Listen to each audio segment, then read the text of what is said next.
fair to say that the majority of people know what a will is, but they may not be as familiar with what a trust is and estate planning is. So can you explain a little bit about what those terms mean for me? Yeah, so trusts are a way of managing assets and effectively almost controlling assets by a trustee. So they can be represented by cash, property, and an asset. And often they're set up for tax planning purposes.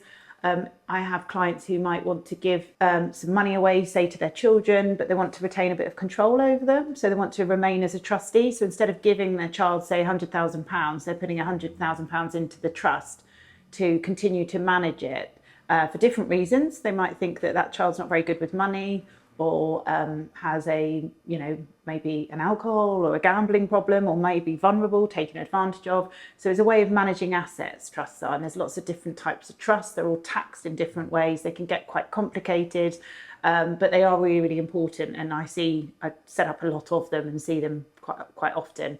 They're tied in with estate planning. So estate planning is effectively planning your estate mostly now and for the future.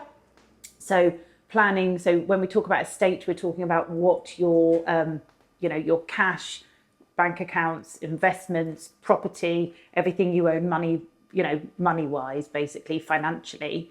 And it's planning for all eventualities. So we've talked about wills. So if you die, planning if something should happen to your capacity, which is where lasting powers of attorney come in. Planning, for example, if you do have an inheritance tax problem, you might want to plan for the future, give money away. So it's planning your estate mostly for the future and for now.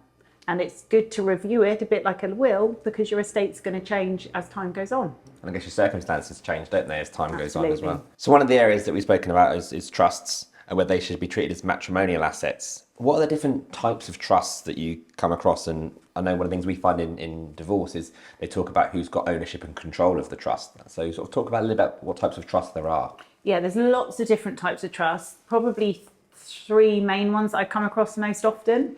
Bare trusts are very simple in that the beneficiary becomes absolutely entitled to them at an age of 18. So a bare trust is when they're 18, they become entitled. There's something called very common discretionary trusts, where the trustees have discretion as to who to pay and how within the realms of the trust document.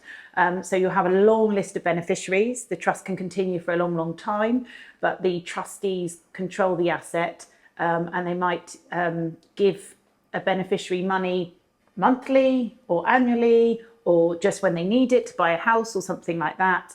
And they control it. So they have discretion how to pay the beneficiary. It will often be accompanied by what we call a letter of wishes. So the person that set the trust up, they're called the settlor, they've set the trust up.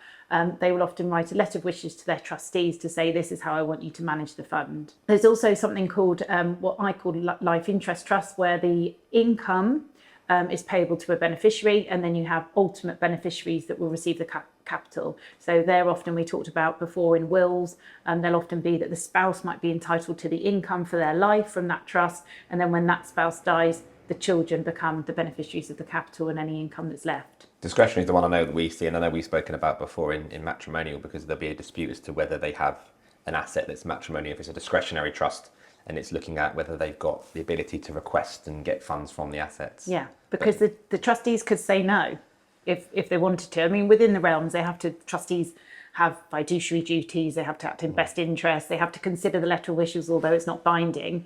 But ultimately, they could at that point say no, at the moment it's not viable for you to receive funds from the trust. And do most of them have letters of wishes? Yes, most of them do have, and they should have.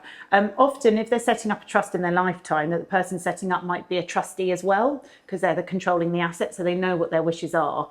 But they might be a trustee with somebody else or a couple of other people, or if that person passes away and it continues, or if they've set the trust up in their will, the letter of wishes is really, really important and paramount, because they need to know how they want them to manage that trust and why they've set it up in the first place. That's really helpful to know, actually, and it's strange because you never know what you don't know. Yeah, definitely.